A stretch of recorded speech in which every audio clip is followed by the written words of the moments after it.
नाही. आणि आताच्या रावणाला तीच वाटतं गावात रामायण लागल्यावर चांगलं नाही. बरेच लोक म्हणतात ना रामायण लावणं काय चांगले कसं आहे, कुणाला वाईट कुणाला वाईट, हे रावणासारख्याला वाईट आहे.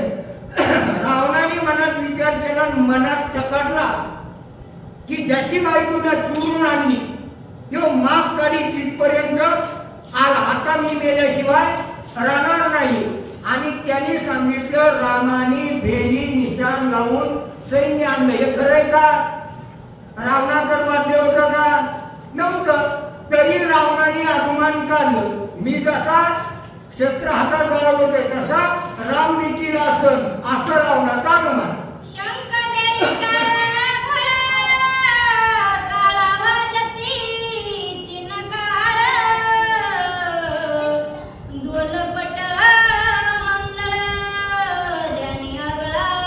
राजा रावणाच्या कानावर काळ नावाचं वाद्य, काळाचं व्याख्यान केली, काळावर ज्याचा दरारा, ते काळ नावाचं वाद्य ही वाजवलं. पहिलं वाद्य वेगळं होतं महाराज. सांप्रदायिक वाद्य जर वाजवलं तर ऐकणाऱ्याला बरं वाटतं. आता डीजे नावाचं वाद्य आले, ऐकणाऱ्याच्या छात्या फुटत्या. दणका जर बसला ना छात्या फुटत्या. रामप्रभूचं सैन्य आलं, वानराची किलबिल चालू झाली. रावणाने बघितलं नाही, रावणाने अनुमान काढलं, राम अशा प्रकारचा समुद्रातून पहिलं राहून आईलं तीराला आला. अनुमान प्रमाण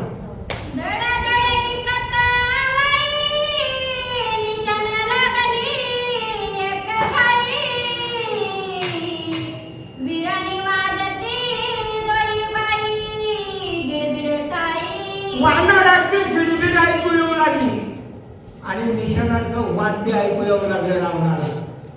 दोन्ही बाजूचं सैन्य डन डन डन डन, जसं मिलिटरीमध्ये लेफ्ट राईट सैन्य चालवं ना, तसा पायाचा दणका रावणाच्या कानावर पडला. रावणाला कान किती होते? 10 मुंडके म्हणल्यावर 20 कानाने रावण रामायण ऐकत होता.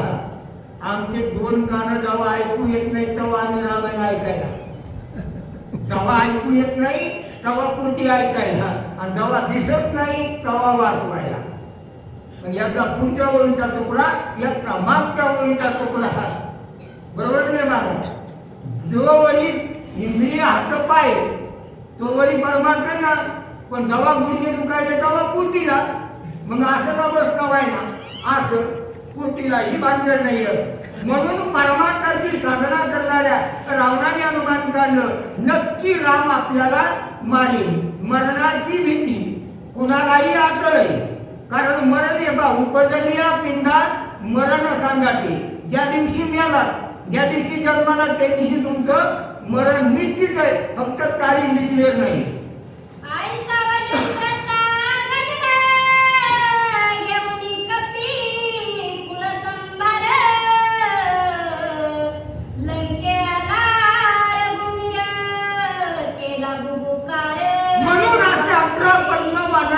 दळासहित राम लंकेमध्ये आला.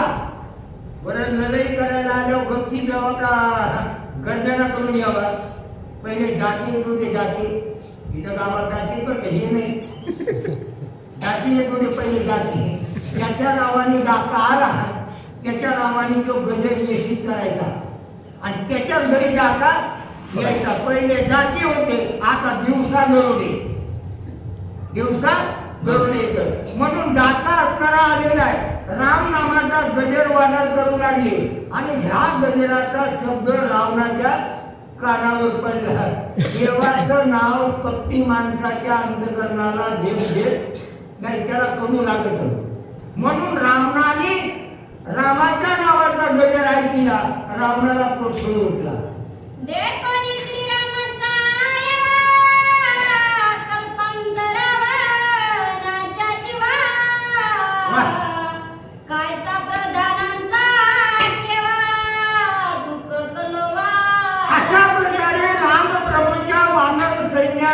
येण्याचा प्रकार रावणाला कळाला. रावणाचं अंतःकरण नसतं, बाह्य लक्षण नाही बरं का, चित्त आणि चेतना रचकणं आपलं काम आहे, पण चित्त रचकणं म्हणजे अवघड. चित्ती वशे देवाचं वास्तव्य चित्तामध्ये, आणि ज्याचं चित्त खालावलं तो बरोबर बाह्य असणारं चैतन्य गेल्याशिवाय राहत नाही. म्हणून रावणाचं चित्तकरण असणारं खचलं गेलं आणि रावण घाबरला गेला.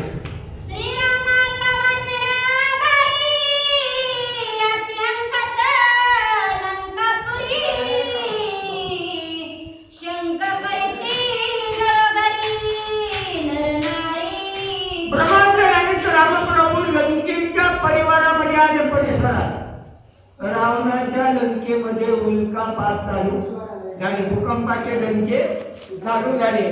आयो मायांना स्वप्न पडू लागली आम्ही हिंदवा झालो म्हणून त्या महिला मंडळ तिथं रडू लागले. आपलं काही कुठून तिथं नाही, आपला वैरी आपल्या बाबा आपल्या गावामध्ये आलेला आहे, आता काही आपण वाचणार नाही म्हणून त्या रडू लागल्या.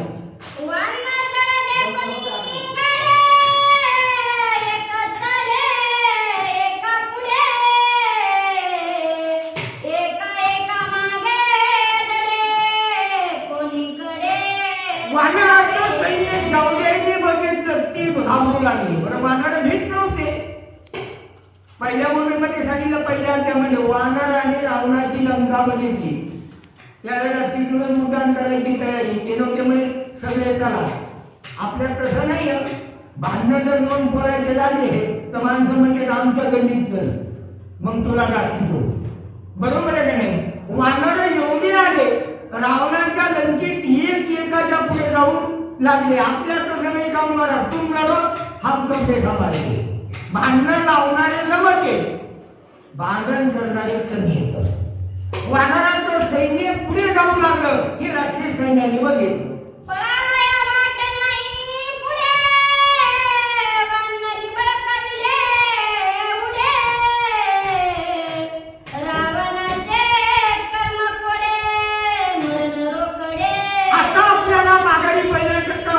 कारण चारी बाजूनी समुद्र आहे आणि पुढचा एक मार्ग पुलाचा केलाय ना, त्या बाजूनी वानर आले. वानर अजून लंकेत आले नाही, लंकेत आले नाही, पण मोठमोठ्या डोंगरावर वानर दिसू लागले.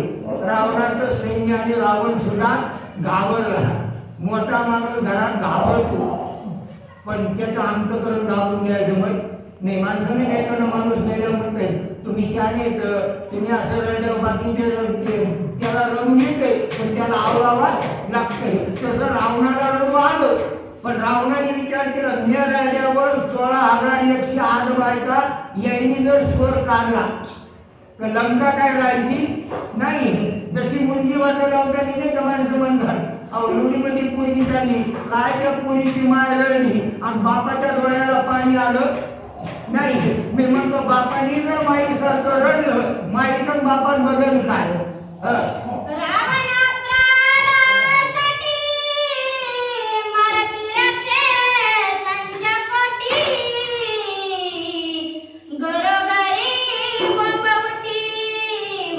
राजा रावणाने अपराध केलेला, याच्या अपराधामुळं घरोघर सगळ्याला मरावं लागेल. माणसं म्हणत नाही वाईट वागणं बरोबर नाही, वाईट वागणं बरोबर नाही. यांनी बऱ्याचशा पिढ्या गेलेल्या आहेत.